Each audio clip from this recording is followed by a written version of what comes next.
Jenks City Council.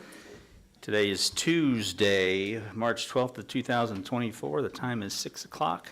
Looks like we need to get the clock changed in the back. My name is Corey Box. I'll be the chair for tonight's discussions. Mr. Macy, can you please verify our attendance, sir? Short. Here. Emmons. Here. OJ. Murray. Brown. Present. Klein. Mayor Box. Here. Thank you, Mr. Macy.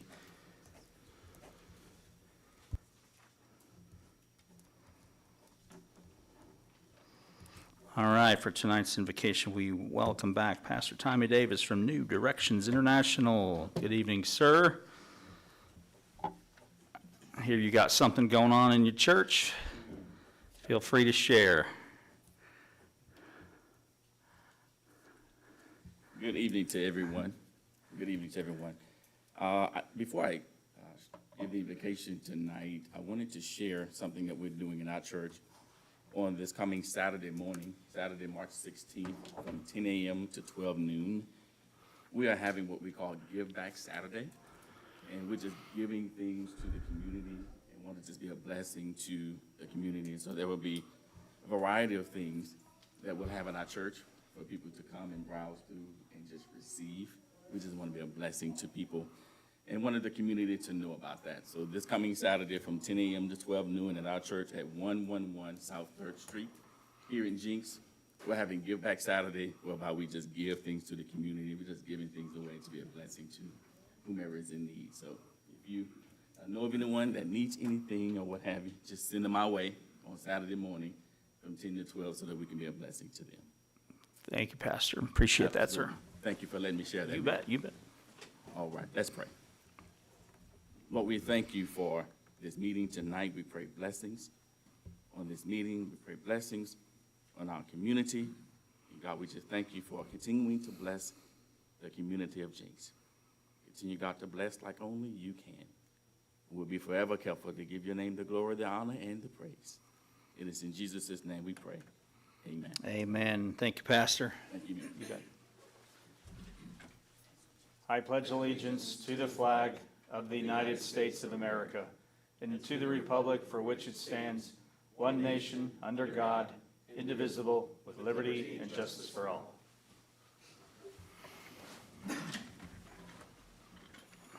Thank you, Pastor. How you doing, Mr. Reed?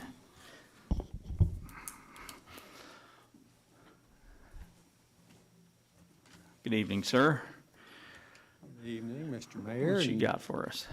Abbreviated council. Tonight we have Titan. Titan is a 2 to 3 year old. He's a mixed breed, not sure what he is. He's got different colored eyes. He's a really friendly boy. He loves the other dogs. He does like to wrestle. So if somebody has another dog that doesn't like to wrestle, he's probably not the dog for them. But he does like to play. But we are down to just a handful of dogs now, knock on wood. We had several adoptions after that the TV interview. But Titan here is one of the ones that's still looking for a home, and he is neutered and vaccinated and ready to go. And if anybody is interested in meeting him, as always, they can call us at the police department at 918-299-6311 or email us at animalcontrol@jenksok.org. And you can also see us on Facebook under Jenks Animal Welfare and also on Pet Finder. All right, thank you, Mr. Reed. Good luck to you, Titan. Okay, moving on to citizens' comments or public comments. If you are here and you'd like to speak to the council on any item that is not on tonight's agenda, we welcome you to do so.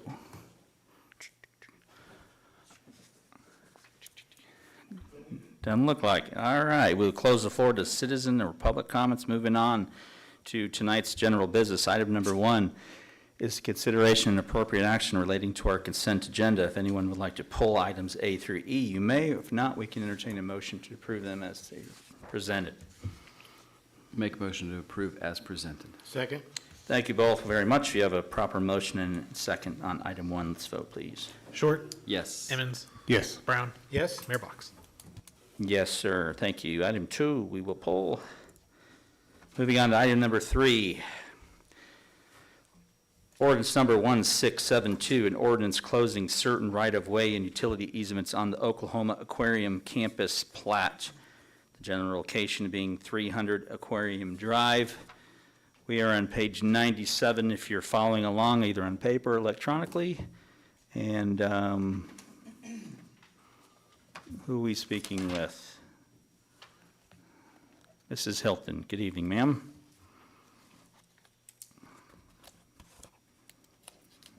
Good evening, Mayor Box, council, and staff. This is a really exciting, we're tying up one more piece of the puzzle for High Five to get started and breaking ground.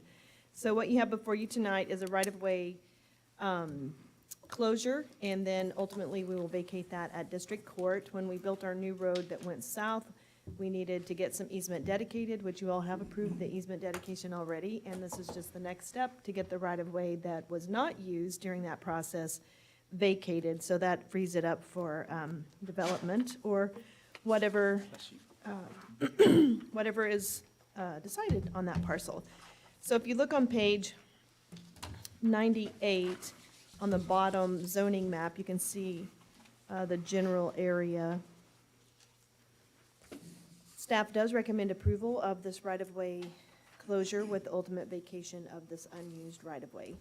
And in addition to that, we have our shared parking agreement before you this evening. That starts on page 111.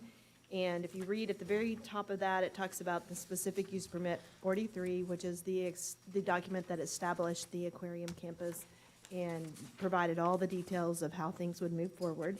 And then you have the UDO language below that. Then we've added the details of what areas are encroached. So the High Five Entertainment is chomping at the bit to get started. I hear from Mr. Little on a regular basis. They're very, very excited, and we are too. They'll be providing 222 spaces are required if you wanted to go through the, which we did, the shared parking process. So they provided details from other comparable entertainment establishments, and we took those details and took the code and kind of synthesized all of that. And based on that, they need 222. They provided 190, and a portion of those are encroaching, and I'll let you see that on page 118. So this is a site plan, so, excuse me. The area that has blue lines, diagonal blue lines, is the new existing right-of-way, and that's on both sides of the new street that was built, the north-south street that attaches to 101st. So that dark green line is the portion of property that is owned by the OAF. And they have an encroachment agreement. The OAF has agreed to this. So everything in red is some type of encroachment. So the very top corner is encroachment of the actual city right-of-way.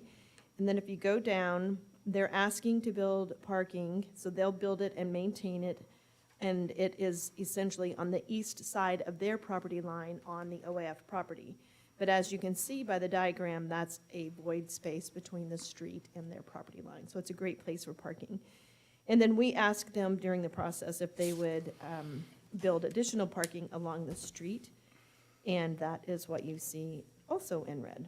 So by approving this agenda item, you're approving the right-of-way closure and vacation and the parking agreement that was submitted with High Five to move forward. All right, thank you, Mrs. Hilton. Any questions, council, on my right, gentlemen? All right, Mr. Short, anything? Thank you, Mrs. Hilton. If there is nothing further, and I have no questions either, we can make a recommendation on item number. Item 3 is a public hearing, so it doesn't need to be. Yeah, my open apologies. Slow me down tonight. I don't have my glasses, so I'm starting to do the best I can. So no questions from council? Are those readers? Yes. Thanks, man. Yeah, you can have them back. I'll channel my inner Kevin Short here. Yo, your eyes are worse than mine. All right, thank you, sir. We are on item number 3. We'll close the floor to council. We can open up to the public. If anyone wants to comment on item number 3. All right, looks like the public's close the floor to the public. Moving back to item 3, I can entertain a motion on 3 if one's available. Make motion to approve as presented. Second.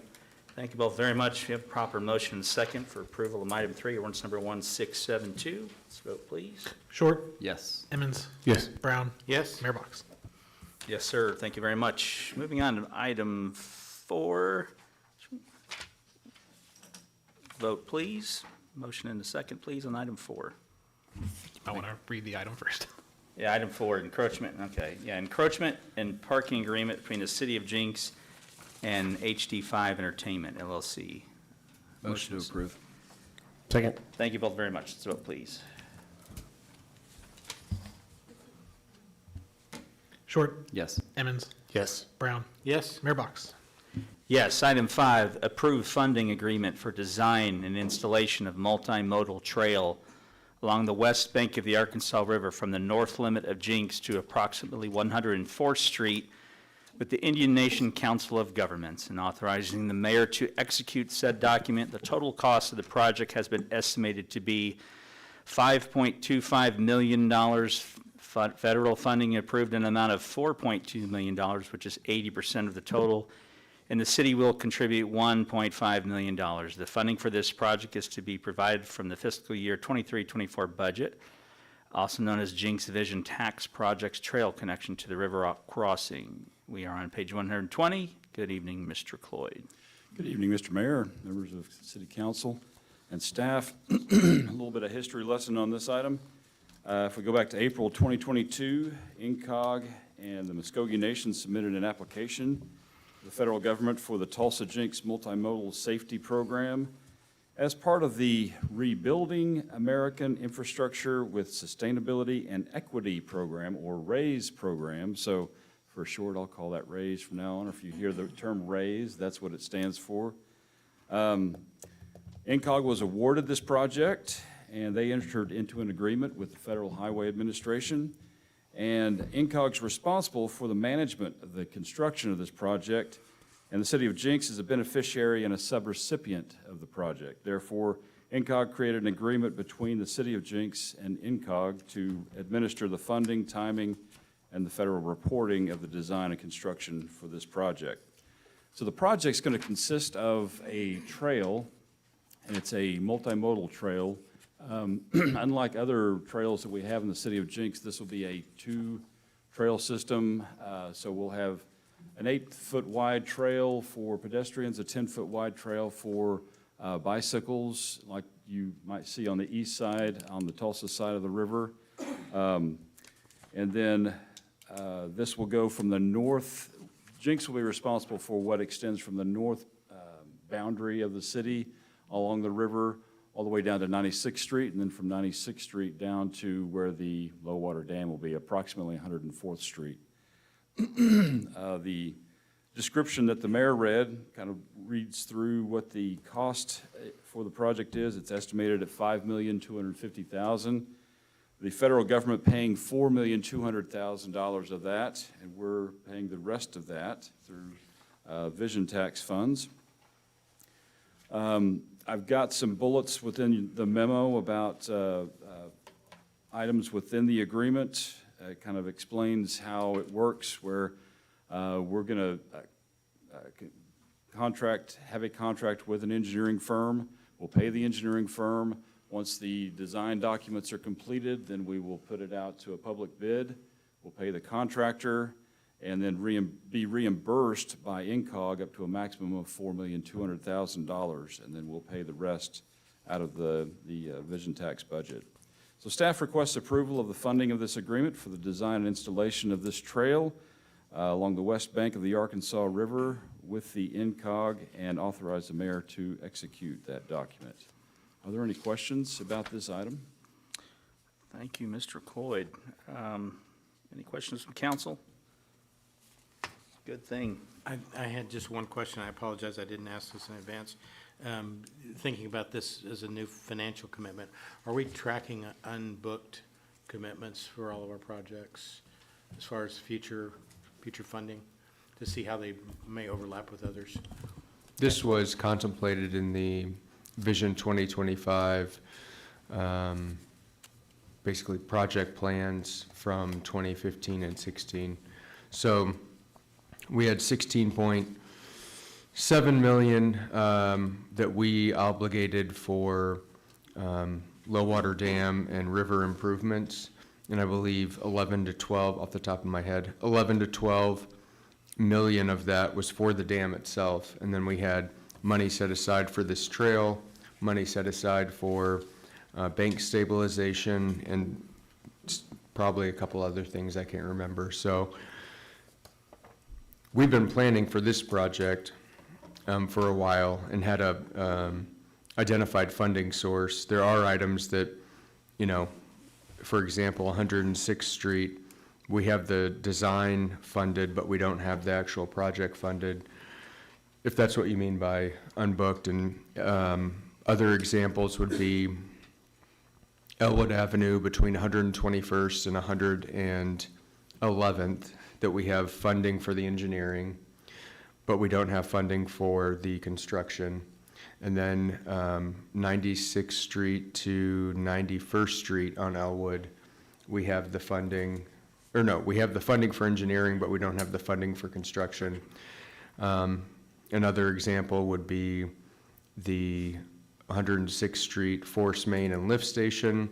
We have the funding for engineering, and I don't even want to think about how much that's going to cost, the actual construction, because it's unbelievable, but we don't have the funding for that. And so some of these things we try to get ahead of by funding engineering, but we just don't, you know, it's typically years away, so we don't have an idea of what the actual construction budget would be.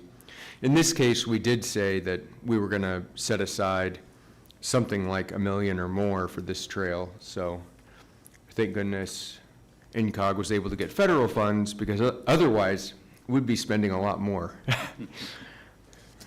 I don't know if that answers, I mean. It does, it's the obligation side of it. And I think I saw in there, this is scheduled to be completed 2027, the entire project?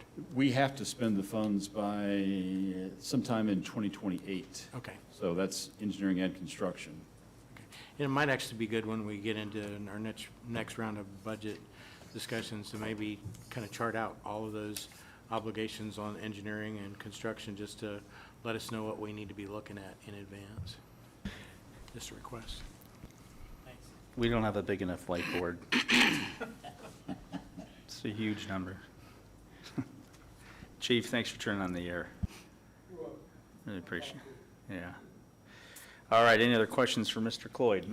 So, Mr. Schre- can you help Sure. us, if it's possible, to, I mean, we've got, I'm assuming this is going to be riverside on the, like, on the river. Is that a fair assessment, or? Well, it's design has not begun yet, but there's Okay. been some conceptual plans that on the northern part of this, so the area north of 91st Street, it might run along the levee Okay. for a distance, and then connect up with the trail that runs along behind Riverwalk. And then from where that stops, we pick it up along and carry it along the river all the way down to 104th. But again, it's under design, and we're going to have to look at the different factors during that. Right. To really tell where exactly. The reason I we want mention to it go. or even ask about it is, you know, we've got so much significant interest and development on that river. I would hate to absorb 30-plus feet of riverfront for bike trails and multimodal trails. You don't want to use the riverfront for trails? I'm not against this. I just want to make, you know, I want to keep this design Understand, thought yeah. in mind, because the significant value creation of having the physical on the river is what creates the massive value. And if you pull that off, it just kind of deteriorates the valuation. So I'm glad to hear that we don't have a design already laid out, and because we've got so much interest in the economic development on that river. Yes, sir. Thank you. No, that's a good point, Kevin. I think the last time we saw Rich Briere at an INCOG meeting, that was something that was discussed, is it's so hard to determine the future of that part. And you remember Robert Bell just last month, that apartment complexes. We don't know where the trail's going to be, so we're kind of acting in a little bit of a blind faith when they stick something on a map. But I would agree with you that, or maybe it was you, whoever said that, when I think about biking down a trail, I would want it to be as close to the water as possible. But I can also see that real estate's going to be pretty prime. Everybody wants to, it's going to want to be as close to Yeah. the water as possible. Yeah. So, Yeah. you know, I think that there's a way to manage, you know, some riverfront for the trail, Yeah. but then really maintain the primest of prime real estate for the physical structure, the impending mixed use, that kind of thing. Yeah, absolutely. Yeah, good point. Anything else from Mr. Cloyd? When do you plan to have something that we can look at in that regards? Well, we've got to get into an agreement with the engineer first, so. Yeah, we're probably a ways off, I think, yeah. City of Tulsa and the City of Jenks and INCOG have actually we've selected an engineering firm in a joint fashion because we wanted this to be designed, since it's really one big project with different phases, different parts, but we wanted to have a cohesiveness of design from where it starts, which will start in Turkey Mountain. So 71st Street is where this trail will start, come down into the City of Jenks, go across the river, and then go up the Tulsa side. So we wanted some kind of cohesiveness in the design. So having one firm to design it all is really what we were looking for. And so we've already been through a process going according to federal guidelines on how to select the consultant, but we've put out advertisement, only one form, and we went through Tulsa's list, which is was quite a bit longer than ours. So we solicited to quite a few different firms, only had one response. So by de facto, they were the one firm to be chosen. But we've had a scoping meeting with that firm. We've talked with them about what will be in their contract, and so we're waiting for them to submit separate contracts with the City of Tulsa and with the City of Jenks for the different portions of that trail. So once we get that going, which should be soon, we'll begin design, and as that goes along, we'll definitely make those available. Thank you, gentlemen. If there's nothing else, we can entertain a motion on item 5. Motion to approve is presented. Second? Thank you both very much. You have a proper motion, second on item 5. Let's vote, please. Short. Yes. Emmons. Yes. Brown. Yes. Mayor Box. Yes, thank you. Moving on to other business, number 1, City Manager's Report. Mr. Shrout. Mayor and all members of council, our total sales, vision, and use tax collection, March deposits for February was just under $1 million. We saw a significant increase from the same month the previous year, close to 12%, but that still only puts us up a little over 1% from the same time period fiscal year to date. We hope that we continue to see increases the last 3 months of the year, and that'll inform our budgeting for the next 2 years. Main Street Merchants Meeting, Mayor Box, myself, City Planner Marseille Hilton, and Communications Director Katie Butterfield met with the Main Street Merchants and the Jenks Chamber of Commerce to discuss basically ways that we can spruce up downtown.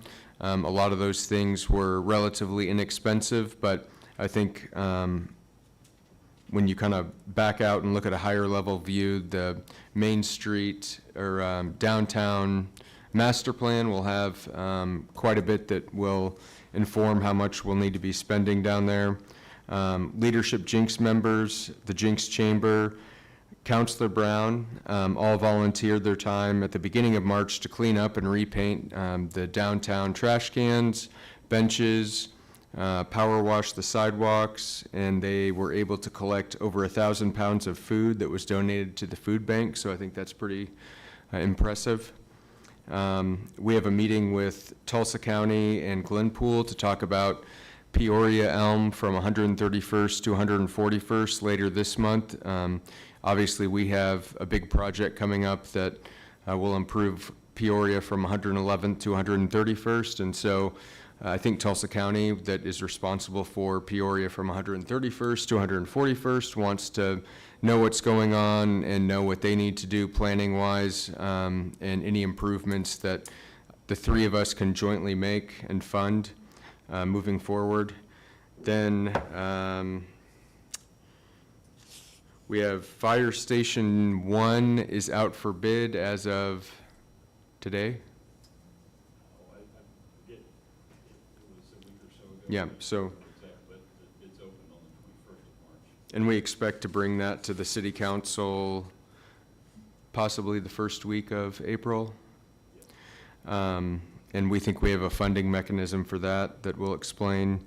And then upcoming events, we have the Jenks Chamber Luncheon tomorrow, Jenks Chamber Morning Mingle on Thursday. We have canceled the Jenks City Council meeting for March 19th due to spring break.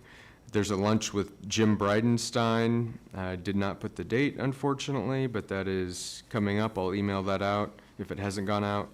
And then we have the Jenks Chamber Day at the Capitol from 10 to 4 on April 23rd. If you have any questions, I would be happy to answer them. Thank you, Mr. Shrout. John and Kevin, could you guys do your best to make it to that Kuzalina meeting? One, because it's now your ward, and Yes. two, because of your relationship. I'll be there if I can, but if Chris, you can let them know when that might be. Okay, thank you, Mr. Shrout. Thank you. We'll move on to any committee reports. We'll keep the floor open. Council, anything you want to share? Okay, very well. Mayor's report, a couple of quick things. First of all, I wanted to share with the public, because it seems to cause raised an eyebrow. A week or so ago, I posted something, a Tulsa World article, and when I use the words "my vision," I want you guys to understand that I was having a direct conversation with Mark Tedford when he said, "What is your vision?" And I said, "My vision is." So that seemed to cause some concern that maybe I was working unilaterally without the consent of the council, which is clearly not the case. So my apologies for any confusion. It was simply a matter of context, but that was a post that I made about a direct one-on-one conversation I had with Mark a couple of years ago when I first took on this role. So, and I hope someday if you get to sit down with him, I'll ask you what your vision is too, because ultimately our vision is our vision, and none of it happens without the people. So appreciate you guys' understanding of that. I wanted to share a couple of legislative updates. I've been receiving some good feedback when I have chosen to do this, so this will not take very long. And for those of you guys who are asking, I'm reading screenshots from my phone. But I want you to know the Senate did approve a bill to permanently adopt daylight savings time. That does not mean it's enacted, still has to go to the House of Representatives, and that still means that even if the House approves that bill, we still have to opt out with the United States Congress. So at some point in the future, it seems like we might be closer to permanently opting out of participating in daylight savings time. Looks like there's a Senate bill out there, Senate Bill 1212, called the Buy American Bill, which for the most part would greatly encourage the use of American-made products and government entities in the state of Oklahoma to purchase goods or equipment manufactured or produced in the United States for construction, repair, and renovation projects. You guys probably have heard of Buy America on a national level. This is more so bringing that down to the state level. So once again, this is Senate Bill 1212 if you are interested in keeping your eye on that. Also, interestingly enough, it looks like the Senate has received, there's been overwhelming approval for legislation out of the Senate, Senate Bill 615, which would raise the age of consent in the state of Oklahoma from 16 to 18 years old. The primary focus of that bill is to protect minors from predation, from sexual predators, et cetera, et cetera. So this is pretty significant, because I don't know how many states in the United States have the consent at the age of 18. So something else you may want to pay attention to. And interestingly enough, there's a Senate bill out there, 1768, for those of you who have parents in the public school system. If this bill does make it through, it would basically reduce the amount of virtual school days that public schools are allowed to use. As a parent, I can tell you it seems like our kids are home more post-COVID than they've ever been before. I guess the legislature's paying attention to this with professional development days and virtual this and a number of other events that public schools typically have. It looks like the Senate is trying to lock that down to keep that at a minimum. And I suppose there's evidence out there to suggest that kids do better when they are not at home. So it'll be interesting to see how that plays out. And one more is it looks like, if you guys understand, the president gets duly elected in the United States, and at that point, the president can select justices to the United States Supreme Court. That's not the case in the state of Oklahoma. So the state of Oklahoma is looking at a Senate Joint Resolution 34, which would essentially allow the state of Oklahoma to mirror what the United States does, and that's where the governor, who was elected or not elected by the people, can choose to pick Supreme Court justices inside the state of Oklahoma. So basically be a mirror to the United States Constitution that we currently have. All right, and do not forget to return your AT&T equipment. No, that's my personal note. That is all I have for legislative updates. I would encourage you guys to start paying attention to those things. They are very, very busy in session right now, and there's some very interesting topics of discussion that could affect your daily lives. So, last minute, thank you to the Jenks Leadership Academy for what Mr. Stroud already mentioned, and that's getting out there on Main Street and cleaning up. It is truly remarkable. You guys all know, I'm sure you do, you put a fresh coat of paint on something, it looks like it's much more expensive. So they did a great job painting, actually sanding and painting the trash cans. And I took a walk up and down the street a week or so ago, and the vendors that are out there that have noticed really are appreciative. So if you see anyone in the Jenks Leadership Academy or Heather, please give them a pat on the back and a thank you. And that is all I have. And the time is 6:37, and we will call it adjourned.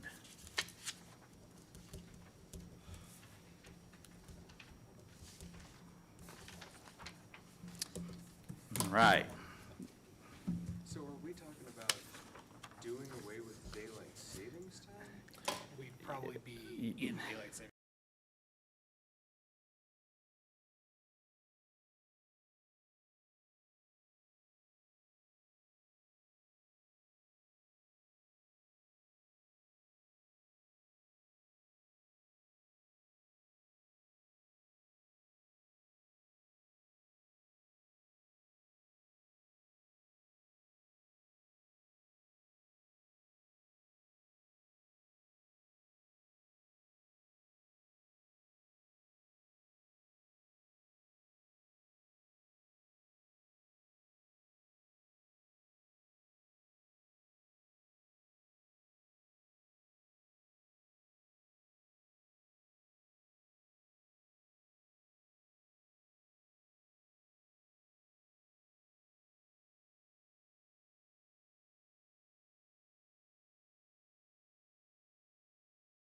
Figure out where the next round of papers are.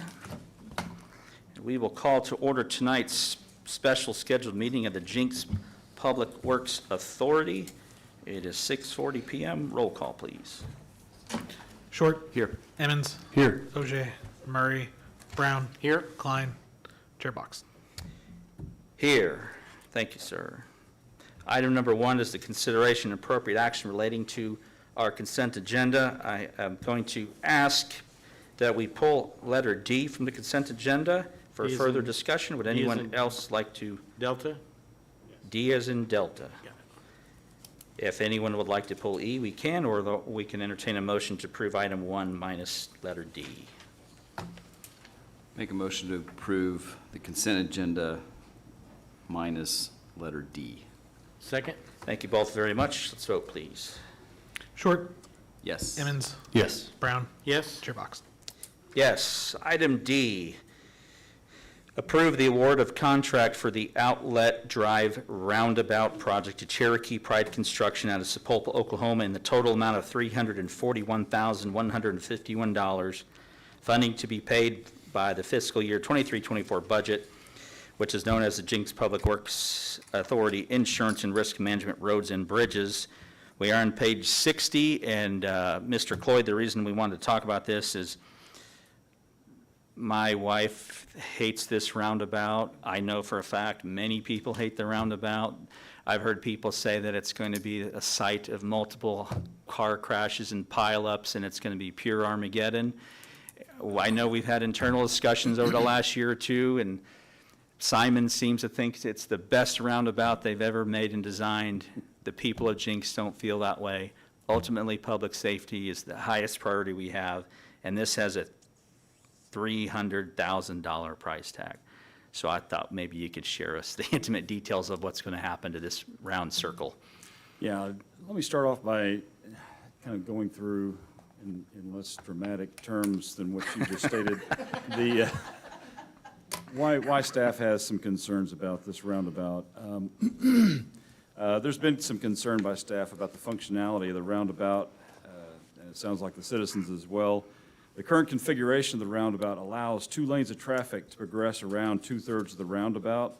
Now, this may be adequate for cars, but we really have concerns that it's inadequate for truck traffic, anything that might be bringing deliveries to the mall, large semis going around this.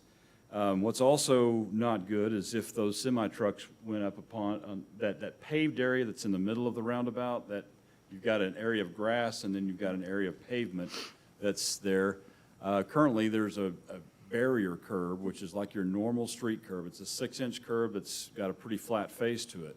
What should be there is a mountable curb, which has more of an angle. So, and that apron is actually meant to ride upon. For those trucks with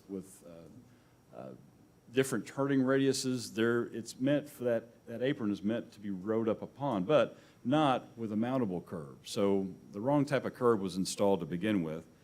So this project would change that out. Another thing that we're concerned about is just the striping of it. So that needs to be refreshed. It needs to be brought up to MUTCD standards, or that Manual of Uniform Traffic Control Device standards. So we contracted with an engineering firm, Garver, as well as we consulted with the engineers that Simon has that is very happy with roundabouts, and they preferred to keep that. We looked at some other configurations, but ended up staying with what we had, but with some modifications. So to outline what this project will do, there's within the memo, there's a high-level drawing of what's going to happen on the roundabout itself. For the 3 islands where you've got the lanes coming together around the outside, what we're going to do is take the curb line back away from the center, so we'll have a little more drive space in the middle. What we're also going to do is that area of where we've got 2 lanes of traffic will be on the southwest corner, but that far outside lane will only be allowed to go south. It's not going to be allowed to continue around the roundabout. So we'll have only 1 lane going around 2/3 of the roundabout. This will make it easier for cars, but also give more space to larger trucks. And that's similar to what we see on the roundabout that's over by the aquarium. There's only 1 lane of traffic that goes around that, and that's even a bigger radius roundabout. Another thing that we're going to do, I've already mentioned the changing the curbs, but we're going to restripe all the striping around this roundabout. We're going to add more signage so that it makes it easier for not only our citizens that are a little more familiar with this roundabout, but also all the visitors that we hope will be coming to this area for the first time, help guide them to the mall, to the aquarium, to downtown, not just to, when they hit this roundabout, not just to the aquarium. One of the things that I like, that I kind of am pushing on, and we're gonna try this out, is pavement marking. So not just the striping, but I saw this idea when I traveled up to Pennsylvania and was going to the one of the airports, and they had to get to the airport from where I was driving. I had to go through 3 roundabouts, But they had a very good idea that I really liked, being a person from out of town, not knowing where I was going. They put airplanes on the lane that you're supposed to be in when you hit those roundabouts, and you just follow the airplanes. So we're going to do that with sharks. We're going to put sharks on the pavement, and if you want to get to the aquarium, hey, I'm driving to the mall, but how do I get to the aquarium? I can't, for some reason, it's a cloudy, foggy day, and I can't see these signs that are on the side. Just look for those sharks. Follow the sharks.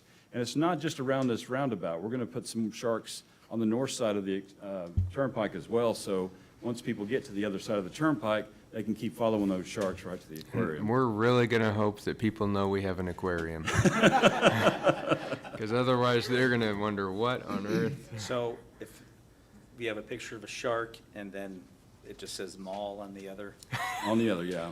The Yeah, we old- looked the at old some shark symbols, mall. we looked at like some bags no and mall presents, emoji but or- it just thought, this is not universal enough, so we'll just say mall. But, Mr. Little, you think you could figure that out? A shark in a word mall, you think the average person's gonna figure that out? You're the only civilian in the room, so he's the only one we could ask.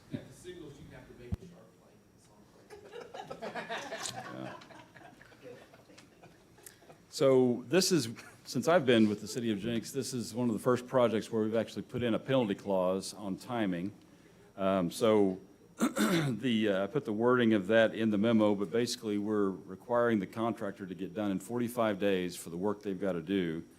And it's 45 days because we're going to have to actually close off this street for a while.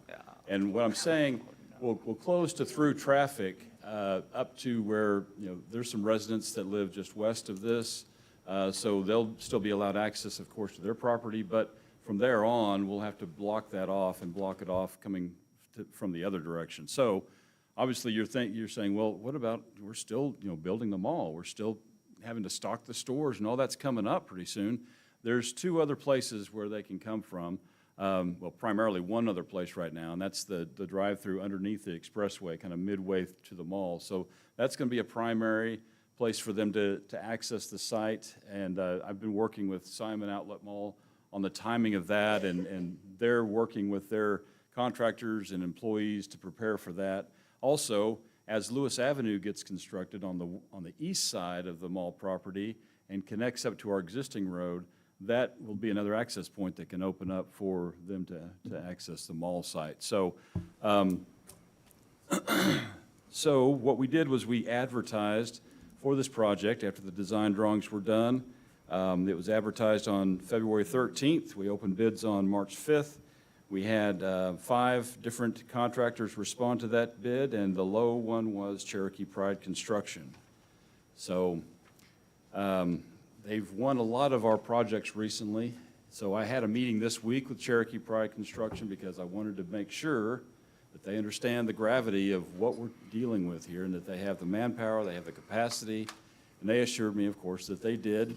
They've been doing a good job for us. So far, they've recently done a project in the Summit View Edition, and they've built the sidewalk that is going along Elm Street here to the north of us. And then they've won this project. They've won the A Street and 2nd Street parking lot project. And then they've also won the South Florence Avenue culvert project. So we're doing a lot of talk with them about their resources, what they have. Also, there's concern about that parking lot that's over there at 2nd and A because the stores and the people on Main Street need to get that parking lot open to get more parking. So we talked with them about that as well and what the timing of that is. And then also with the Florence Avenue culvert project, it's getting the materials, getting those big box structures in and having those available, and that's going to take some time. So it's all going to work out, I think, fairly well with this contractor and the 3 projects they have coming up. So staff requests approval of award of the contract to the Outlet Drive Roundabout project to Cherokee Pride Construction. Are there any questions? Yes, in your experience, the $500 a day liquidated damages, is that enough of a deterrent to get them to be quicker on a $341,000 project? I do not know, to be honest with you. Go, that's what you just said, the city of Jenks has never done that before, correct? No, I'm not saying the city of Jenks hasn't. It's the first time I've done it Okay. since I've been here in the last 3.5 years. So it's my first experience with that, but Mr. Carr may have more experience with that, but we thought that $500 was a good thing to have. Is there an industry standard out there? Because if I'm them, and I got 3 projects going on, and you guys are even not doubting, but inquiring about their scope and their ability to pull all these up at the same time, $500 I wouldn't blink. Well, I'd push it off. Yeah, I don't And know. I'm not saying, and I don't want to infer that I doubted Yeah. that they could do the work. I Yeah. just wanted to, this is also the first time we've had this many projects with one contractor Yeah. at a time like this. So that's the reason that I wanted to meet with them to ensure that they could handle the workload. And the 45 days, is that something that you guys came up with in-house, or is that they think they can do it in 45 days? That's what we came up with. We Uh-huh. want to get them done by the end of May, because, again, we're stocking stores. We want to have plenty of buffer time, because we don't know what the weather's going to do. We know Yeah. that may affect things as well, Yeah. but we want to make sure we've got plenty of buffer time to get them all to do what they've got to do so they can hit that August open date. I guess the last question is, maybe it's not a question as much as a comment, but Simon Properties has said forever that this roundabout is more than adequate.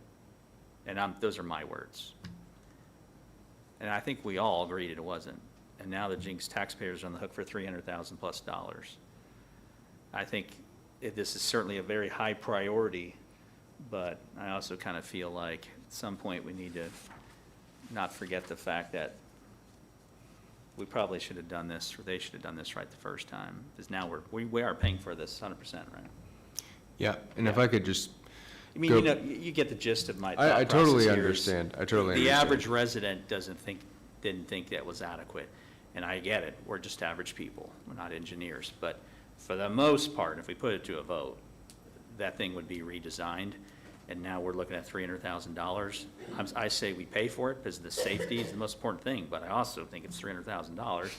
Probably should have been done a long time ago.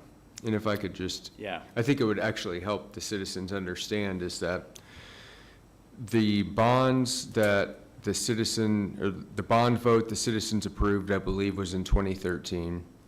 This was designed in 2014, before Simon. The design was existing, and then Simon came to us in March of 2015 and said they wanted to put them all here. They evaluated the roundabout, they had traffic engineers evaluate the roundabout, and initially they say it's fine. We go back to them numerous times and basically explain our concerns that are elected official concerns, citizen concerns, and they did a whole nother evaluation and said it was fine. And I think staff, I know elected officials have been saying the same thing to them, and there was a change in the vice president of development with Simon. He was more open, just looking at it with a, layperson's eyes, like, I think this is, maybe this could be improved. We worked with their engineers, and so there's still gonna be a roundabout, but I think more efficient. And I totally agree with you, Mayor, that this probably could have been addressed sooner, but, we've all been pushing for it, including council, and Simon has resisted, and then Simon said they were in favor of, at the last minute, in favor of adjusting it, and we just don't have enough time to come up with a whole new intersection system, and the citizens agreed to pay for this from the beginning, and I agree, now we're coming in and having to spend $300,000, but I really can't imagine if we don't improve this, if we think this is an impact now, just with construction, can you imagine the impact if we had to go in and adjust this after the fact? So I think anything we can do to improve this at the moment is probably the right time. And so that's just kind of the backstory. Like, I want the citizens to know that staff, council, current mayor, previous mayors, previous councils have been asking about this roundabout, and we've been trying to get agreement on getting this thing fixed. And I think even though this may not be perfect, it's the best thing to do at the moment. So I appreciate your Yeah. statement. Well, I appreciate you letting me know. Now that I'm reminded of the timeline, I don't have any heartache over this. I mean, it's good to know who paid for it. It's good to know that it was designed before Simon was even a consideration. So it's not fair of me to try to place blame, but the timeline is what I need to understand, or what we need to understand. So I appreciate that. I don't have any more questions on item D. Mr. Brown? Yeah, just a question. Appreciate the fact that you've addressed the construction traffic, because clearly we don't want to impair anything that's going to happen to slow their progress on the mall. Looking back at the redesign of this, and maybe this is just an oversimplification, but do we have any potential fallback plans, maybe in the short term to long term, of redirecting the truck traffic so that we're not putting trucks for deliveries to the mall in the same place for what's coming in for retail? And they're there to do a delivery and leave. And I think if we can do anything to keep the trucks away from the cars, that's going to be a better solution from a Well, safety as time standpoint. goes on, Counselor, or in this case, authority member, as time goes on, we'll have other options for trucks to take. And the key one I'm thinking of is once 101st, that loop road that goes by the river underneath the Creek Turnpike on the east side and turns into Lewis Avenue, that might be a better place for trucks to come. And then in the future, we'll have the access point from the south on 106th Street and coming up Lewis as another place. I think truck drivers, I'm not a truck driver, but I would think that once they have those other options, those will be much easier for them to navigate than going through that roundabout, and they'll probably prefer those other options. So I think maybe from a long-term standpoint, just being able to identify those in advance of where we want to route that. So if we can at least let the citizen know, hey, this is a short-term solution, here's what we're going to do long-term. That way, people can bear with a little bit more if they know that it's only temporary. Right. And also, once the mall opens, it's not mentioned that much, and it's been closed for quite some time, but that central point that goes right underneath the turnpike, that will be open as well for people to come just directly from the north on 101st Street or Aquarium Drive right into the mall. So we'll have other options. Mr. Floyd, I agree with you. I think once 106 built all the way south, I mean, that's going to be a straight shot. I mean, most of the truck traffic is going to come in off the turnpike, right? And we'll be able to shuttle them south, take the 106th straight away, come up the backside, and they won't see any semis. Because either entry point we're talking about right now, they have to navigate the Texas turnaround. Or come down Aquarium, which is not the best option, frankly. I do have one quick question. Yes, sir. So did I understand that when you take what was the name of the curb? What's it styled now? Straight line? Barrier curve versus the mountable When you curve. take the barrier curve and you make the mountable curve, is there going to be a shrinking of the apron, the circle?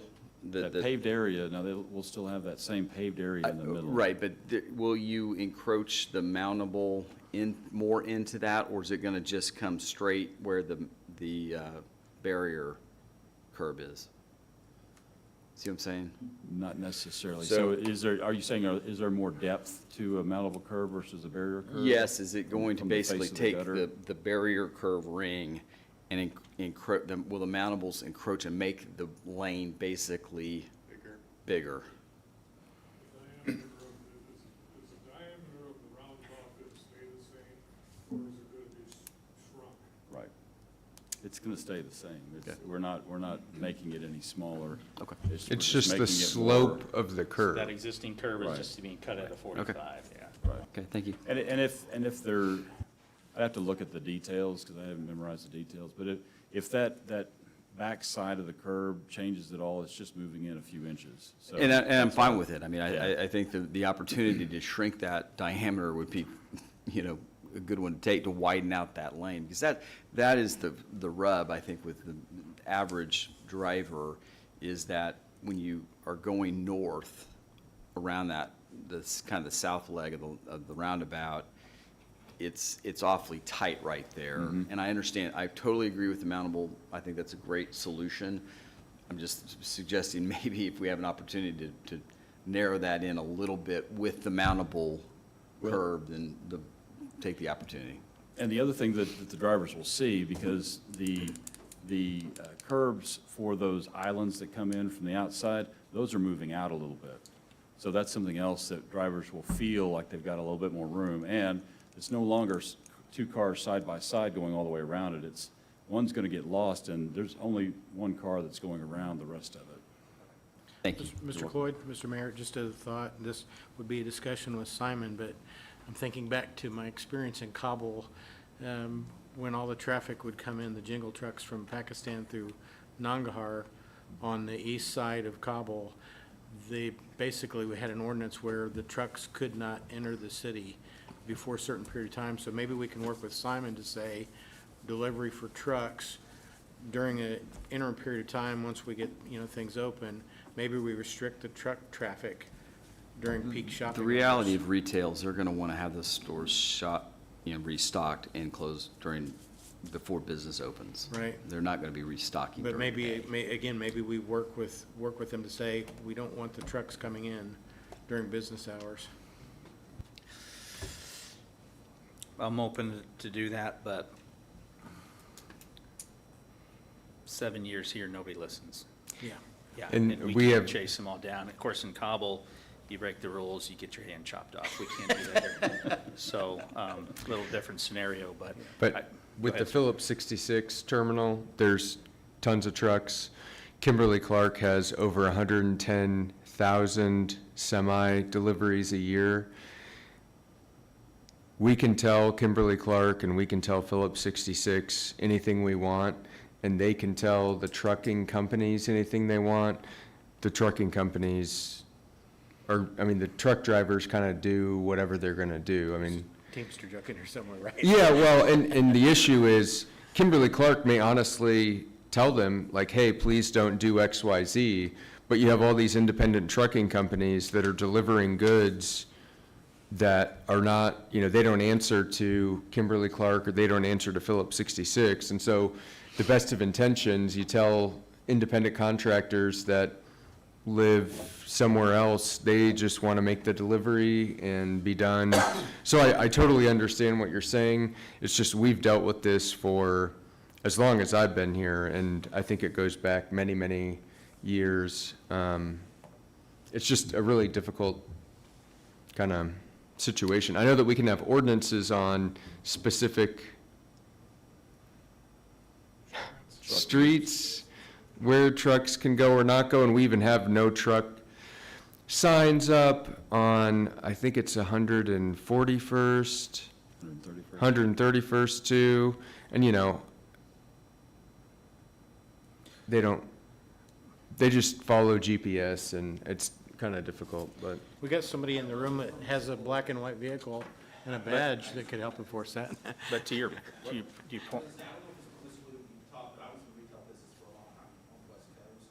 One thing you have to also keep in mind, when you start moving ordinances like that, or you start thinking about during that direction, the cost to the store or the organization themselves is going to be higher, because if they're having to bring in a staff of people to put up a truck from 10 o'clock till 6 o'clock in the morning versus being open from 8 o'clock till 10 o'clock, that's going to, and a lot of these stores are going to be smaller, so the financial pressures that you're going to put on them, it's going to be pretty difficult to get. Yeah.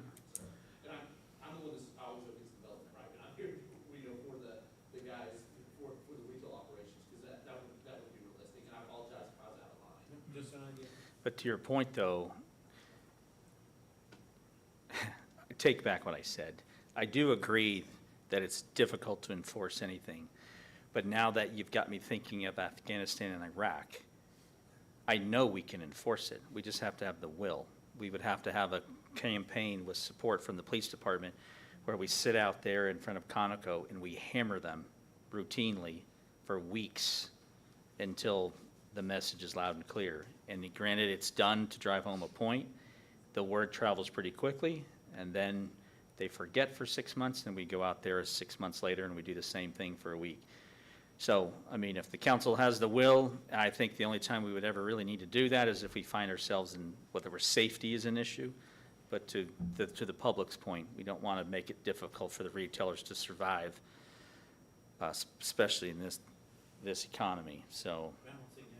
Yeah, but you know, I mentioned it last week. If you guys have the will to talk about truck routes, we're open to have the conversation because the complaints are coming in. Everybody's got my number. I hear about Jake breaks all the time, right down 111th in Elwood as you start going down the hill towards 75, that